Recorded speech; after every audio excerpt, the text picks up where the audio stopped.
এনডিএর সঙ্গে তৃণমূল ত্যাগী সাংসদদের বৈঠকে গড় হাজির ৩ জন মুসলিম সাংসদ। তৃণমূল ত্যাগী ৩ মুসলিম সাংসদের অনুপস্থিতিতে জল্পনা। এনডিএর বৈঠকে ছিলেন না আবু তাহের, খলিলুর রহমান, ইউসুফ পাঠান। কেন ছিলেন না? ঠিক সেই সময় ছিলেন না যখন একটা জল্পনা শুরু হয়েছে এনসিপিআই বিজেপিতে মিশে যেতে পারে। কেন ছিলেন না জানা গেছে কিছু, জ্যোতির্ময়? দেখো, কেন তারা ছিলেন না সে বিষয় নিয়ে তারা এখনো পর্যন্ত প্রকাশ্যে মুখ খোলেনি, কিন্তু অনেক এনসিপিআই সাংসদই দাবি করছেন যে বিজেপির তরফ থেকে তাদের আশ্বাস দেওয়া হয়েছিল যে আগামী দিনে তারা বিজেপিতে যোগ দেবেন। তারা এই দাবি ক্যামেরার আড়ালে করছেন, অফ রেকর্ড করছেন। কিন্তু কেন এই দাবি করতে হচ্ছে তার কারণ, প্রায় 2 সপ্তাহ হতে চলল বাদল অধিবেশন শুরু হয়ে গেছে। বাদল অধিবেশনের অন্তত 1 মাস আগে এনসিপিআই এর মান্যতার জন্য আবেদন করে স্পিকারের কাছে চিঠি জমা দিয়েছিলেন কাকলি ঘোষ দস্তিদার সুদীপ বন্দ্যোপাধ্যায়রা। স্পিকার এখনো পর্যন্ত কোনো সিদ্ধান্ত নেয়নি। স্বাভাবিকভাবেই একটা চরম অনিশ্চয়তার জায়গা তৈরি হয়েছে।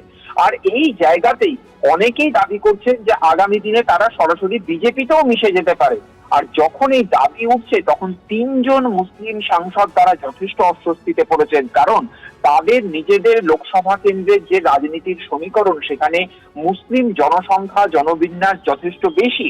স্বাভাবিকভাবেই নিজেদের ভোট ব্যাংকের জনবিন্যাসের কথা মাথায় রেখেই তাদের রাজনৈতিক অবস্থান নিতে হবে। আর সেই কারণের জন্যই তারা এনসিপিআই এর সঙ্গে কিছুটা দূরত্ব মেনটেন করতে শুরু করেছেন গত কয়েকদিন, এমন তথ্য আসছে। এবং সেই প্রেক্ষাপটেই তাদের এনডিএর বৈঠকে অনুপস্থিতি অস্বাভাবিকভাবে কিছুটা তাৎপর্য বহন করছে। বেশ, সঙ্গে থাকো। যে খবর দিকে নজর রাখছি, এনডিএর সঙ্গে তৃণমূল ত্যাগী সাংসদদের বৈঠকে গড় হাজির 3 জন মুসলিম সাংসদ।